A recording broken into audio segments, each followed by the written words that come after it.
A basic question raised by the sociologists and criminologists is why man commits crime. This question has led to numerous theories of crime causation. Psychological approach to crime causation is one important theory which attempts to explain the criminal behavior in terms of abnormal psychology of the criminal. It is true that the individual psychology is conditioned and shaped by the environment in which the individual lives. We may include in this the genetic factors, parentage and the family atmosphere, social atmosphere, school factors, etc. The overall environment is the same for different individuals, but individual situations may be different. Therefore, the psychology of the individuals also differs from each other. This unit explains the various dimensions of psychology which influence the criminal behavior of the criminal and the viewpoints of experts like in this regard. Learning objectives of this unit: the role of psychology in the growth and development of an individual, factors which determine the psychology of an individual, dimensions of psychology, psychology and crime, strong and weak criminal psychology, prisons as psychological laboratories for the inmates, drawbacks of psychological approach to crime.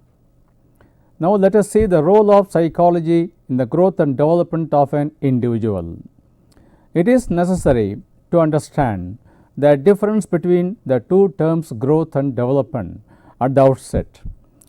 Growth is a physical term which is measured quantitatively. Development, on the other hand, means qualitative improvement of an individual. Any individual needs both physical growth and qualitative development to become a full-fledged man or woman.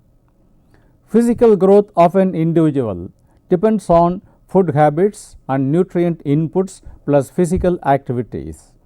Physical growth also depends on the metabolism of the internal parts of the body.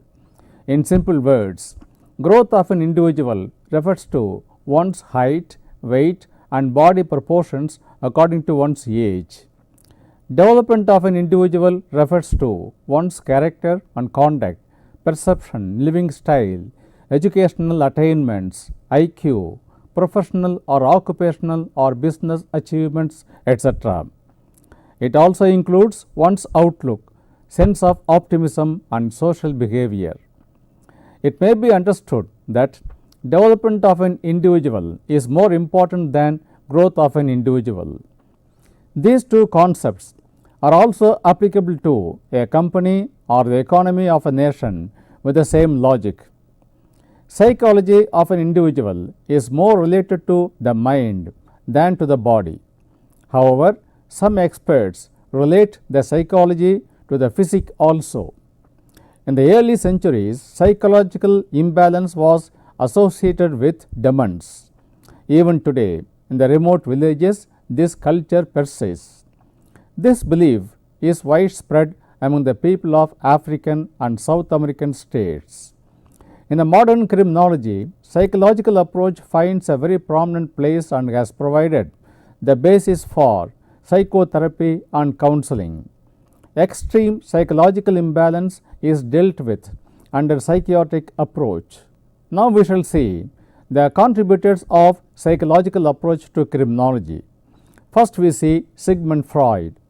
The most important contribution in this regard is that of Sigmund Freud, William Healy and Franz Alexander of the early 20th century, Alfred Adler, Jung and David Abrahamson have also contributed to the psychological approach to criminology. Sigmund Freud had a strong conviction that every individual has an unique personality. Therefore, individual case study is a must for understanding the full personality of an individual. Individual case study forms an integral part of diagnostic case study in the medical field. This may include everything about the individual from A to Z. Sigmund Freud did not formulate any particular theory relating the psychology of an individual to crime. His contributions relate to a wide range of human activities. It is taken for granted that criminal action of an individual also falls under psychological influences. Freud was of the opinion that every individual has a number of desires in his or her subconscious mind. However, such desires are often suppressed by the individual because of their incompatibility with the social and family norms. Some of them also are against the law of the land, while a rest of majority of the people fall in line with the social and family norms and the law of the land. A small minority find it difficult to accept these norms because of a different psychology. The psychology of an individual is shaped from one's childhood. It is easy to see the difference in the impact of the different situations of the people on their psychological makeup. These differences are, in turn, responsible for the waves of optimism or pessimism in the outlook of an individual. Freud was of the view that personality of an individual is the result of the conflict between his creativity and destruction. One's creativity coincides with one's optimism and includes one's characters. If one does not have creativity and optimism in his or her outlook, then he or she may have only pessimism and destructivity towards life and society. This may include hatred for the society, disregard for the social norms and the law of the land, and feeling of unreasonable vengeance. Freud viewed that the personality of an individual is a reservoir of his subconscious mind, his ego and superego, and that these three sides are always in conflict with each other. This results in the development of a conscience of the individual. Now, let us pass on to contributions of William Healy, Alfred Adler, Jung, Icahn, Abrahamson, etc. The contribution of William Healy, an American psychologist of the early 20th century, were related to the juvenile delinquents. In his book, The Individual Delinquent, he examined the attitudes of young offenders in terms of their psychology and social environment. Healy strongly believed that juvenile offences very often reflected the abnormal situations which happened in the early stages of the childhood of the juveniles.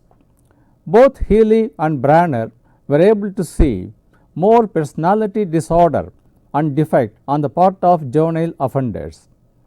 Although Healy's analysis of juvenile offenders opened yet another channel of psychological approach to crime, he could not explain why of the 2 or 3 children born and brought up in the same family environment, one child becomes a juvenile offender while the other are normal. We come across some other contributions of psychoanalysis like Alfred Adler, Jung, August Icahn, and David Abrahamson, etc. According to Adler, crimes are committed by those who have inferiority complex so that they are able to draw the attention of the people around. Jung distinguished between people who were extroverts and introverts, but he did not relate these two tendencies with crime. However, in modern criminology, recidivism is very much associated with extroverts. Abrahamson believed that every individual has a criminal tendency, but majority of the people suppress their criminal tendency because of the discipline and training they had in their childhood.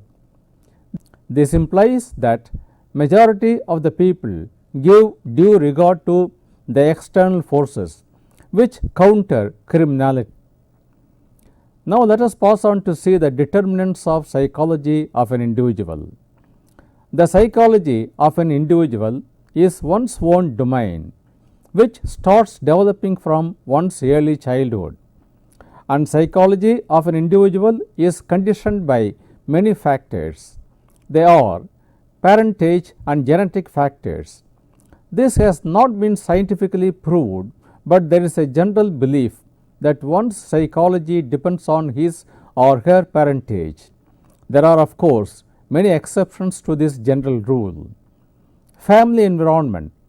Family environment like economic situation, fathers, mothers' conduct and character, and behavior of the siblings and other members of the family. School factors. School environment, schoolmates' culture and behavior exert a great influence on one's psychology and culture. Facilities available for personality development. Facilities available for developing one's knowledge and IQ, which constitute an integral part of one's personality, have a significant role in shaping one's psychology. Level of education and training. One's level of education and training in a particular occupation also have a role in shaping one's psychology. Overall socio-economic environment. General or overall socio-economic environment is another source of influence on the psychology of an individual. However, it does not mean the overall socio-economic environment will have the same degree of influence on each and every individual. General law and order situation. General law and order situation in the country and the crime situation as well exert their influence on the psychology of an individual. Dimensions of psychology. One's psychology finds an expression in so many ways. They may be negative or positive expressions. Negative expressions indicate abnormal psychology, while positive expressions show normal psychology. Negative expressions.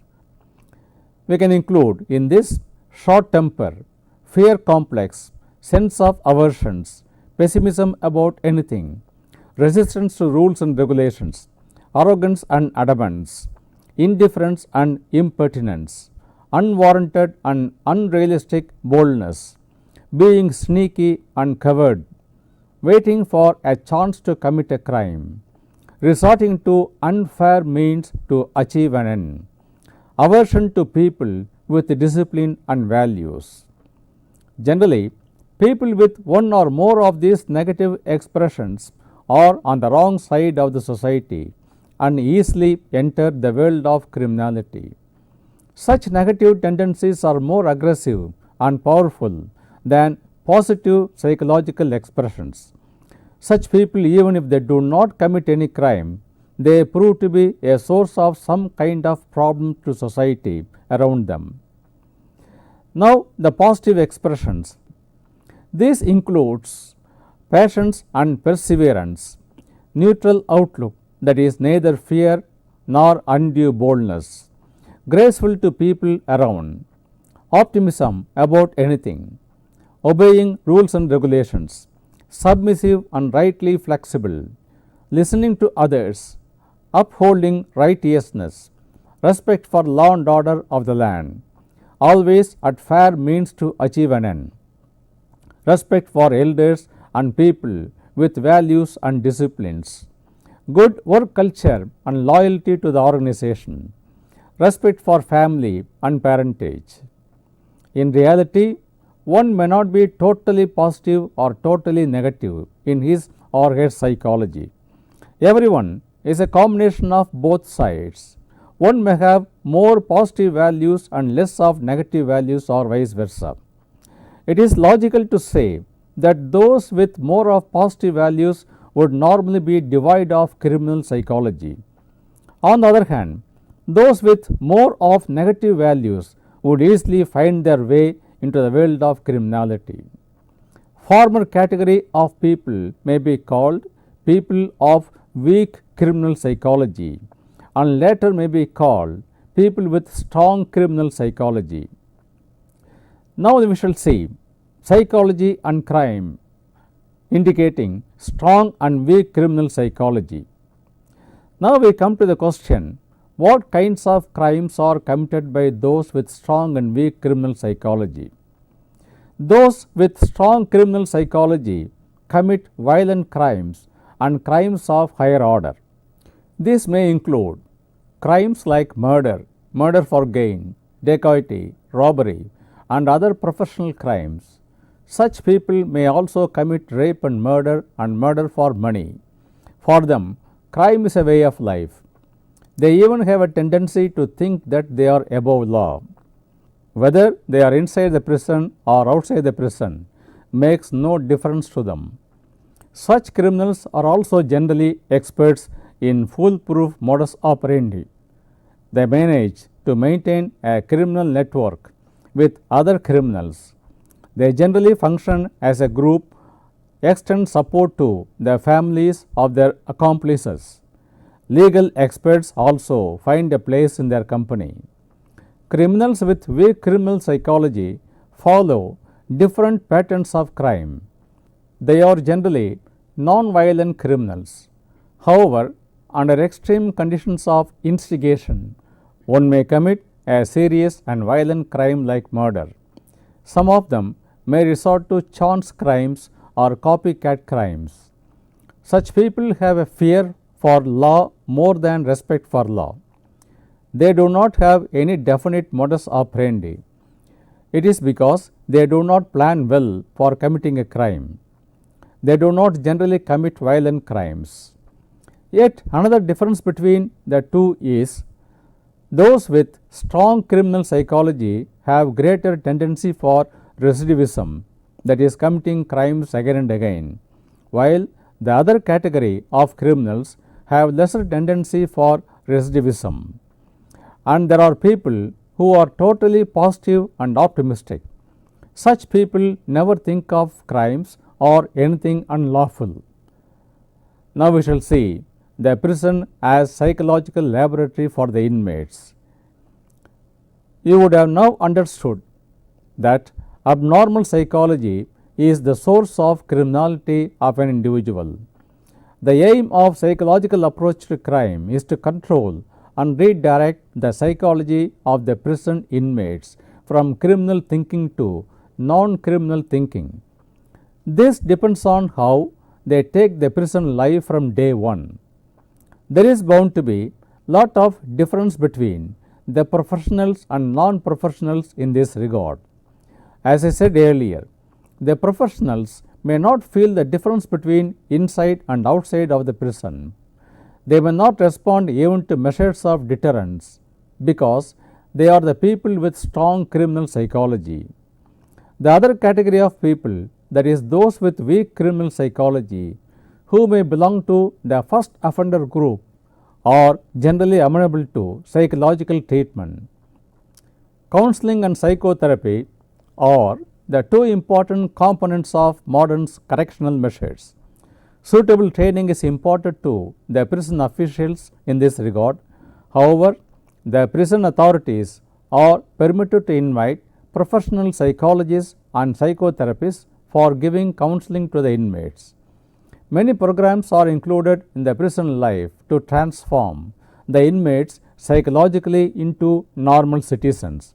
They are prayer, morning exercise, yoga, vocational training and work arrangements, library facilities, games and sports, educational facilities, entertainments, competitions, counseling and psychotherapy facilities for those who are highly depressed, provisions for open air prisons, facilities for parole and probation to meet their families on important occasions, counseling facilities for finding a job after release. All these components of the modern correctional administration are expected to have significant psychological impact on the inmates. Depending on the facilities available, the modern prisons have almost become psychological laboratories for the inmates. The State Central Prison of Tamil Nadu at Pudal and the District Central Prisons of Madurai, Salem, Coimbatore, Kadalur, Palayam Kottai, Vellore have all set examples in this regard.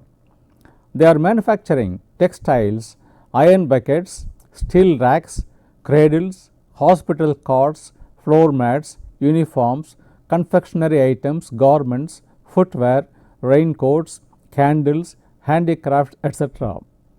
This is true with many other central prisons of other states also.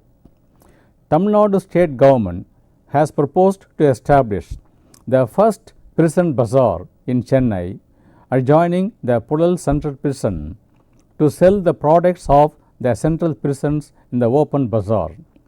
Another prison bazaar is being planned at Coimbatore in Tamil Nadu.